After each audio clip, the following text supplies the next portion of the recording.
మత ఉన్మాదానికి వారు అనుకూలంగా అవి మలుచుకున్నవే కానీ స్వామి వివేకానందుడు చెప్పిన మాటలు అక్కడ ఉండవు. గమనించారా? ఈరోజు భవిష్య మహాపురాణములో శాలవాక చక్రవర్తి ఇచ్చిన ఆ స్టేట్మెంటు ఈరోజు వచ్చిన భవిష్య మహాపురాణములో ఉన్న మాటలు చూస్తే ఆనాడు ఓల్డ్ ప్రింట్లో శాలవాక చక్రవర్తి ఇచ్చిన స్టేట్మెంటు ఇప్పుడు ఓల్డ్ ప్రింటు ఉన్న ఆ స్టేట్మెంటు ఇప్పుడు క్రొత్త ప్రింట్లు వేయించారు. ఈ క్రొత్త ప్రింట్లలో ఉన్నవి ఒకటేనంటే కాదు, మార్చారు, మార్చుకున్నారు.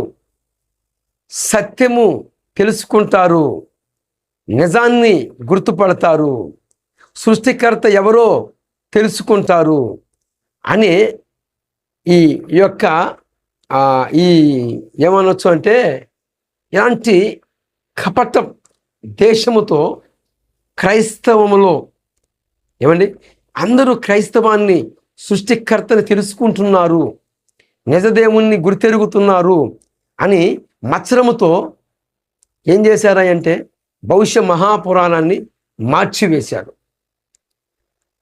ఒకసారి ఆలోచించండి. ఇతరులు పీల్చిన గాలి, ఇతరులను తాకిన గాలి మనల్ని తాగుతుంది. మనము ఆ యొక్క ఆక్సిజన్ని మనం సేకరిస్తున్నాం. ఆ గాలిని మనం సేకరిస్తూ లేదా? ఏమండి ఈరోజు మతాల మధ్య చిచ్చు పెడుతున్న వ్యక్తులు ఎవరయ్యా అంటే వీళ్ళు కాదా?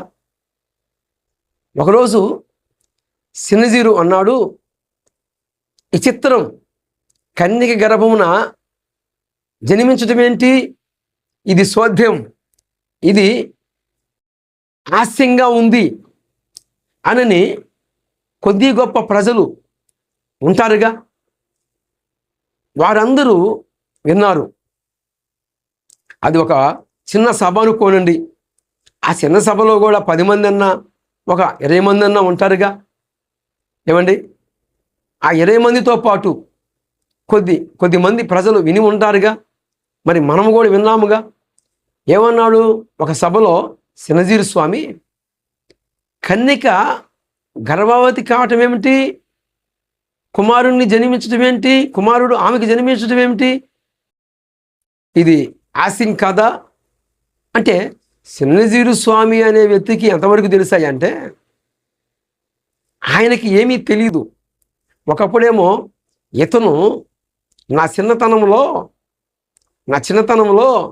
మా మమ్మీ మా డాడీ ఇలాగా పూజకి నిమగ్నము ముందు కూర్చునే ముందు ఇలాగా గణపతి ఆ విగ్రహం దగ్గర ఏదో పెట్టారు, అది ఆ బొమ్మ తినలేదు, ఆఖరికి సీమలు తినేశాయి. ఇలాంటి వారిగా మనం మొక్కుతుంది అని నాకు ఒక గిల్టింగ్ వచ్చింది, నాకు ఒక ఎలర్జీ. అంటే దేవుడు అనేవాడు ఇలాగ ఉన్నాడా? కాదు కదా అనేది ఆయన స్టేట్మెంట్ ఇచ్చాడు. అది కూడా విన్నారు సభ్య సమాజంలో. ఏమండి పుక్కిట పురాణాలలో అయితేనేమో నిజం కాని వాటి అయితేనేమో నిజాలు. ఏమండి మరి శాలువాక చక్రవర్తి ఎలాగా తెలియజేశాడు? శాలువాక చక్రవర్తి కంటే ఈయన గొప్పవాడా సినజీరు స్వామి? కాదు కదా. శాలువాక చక్రవర్తి స్పష్టంగా తెలియజేశాడు కదా. భవిష్య మహాపురాణము అనగా ఓల్డ్ ప్రింట్లో చెప్పాడుగా. స్వామి వివేకానందుడి కంటే గొప్పవాడా సినజీరు స్వామి? లేదు కదా. కొంచెం మీరు ఆలోచించాలి. అలాగనే ఈ మిడిమిడి జ్ఞానముతో ఈ బోకరైన లలిత కుమారు, బోకరైన తర్వాత కరుణాకర్ సుగుణమ్మ, ఈ కరుణాకరు సుగుణమ్మ, ఈ సుగుణమ్మ కరుణాకర్ ఎంత నీచంగా నికృష్టంగా దేవాలయాల పేరు చెప్పుకొని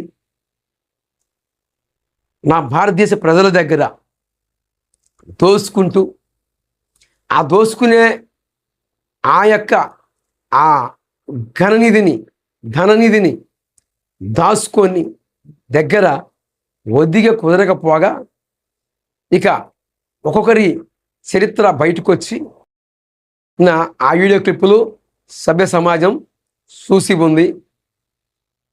ఎవరికి గురిగింజ అనుకున్నదట తన కింద ఉన్న నలుపు ఎరగదట.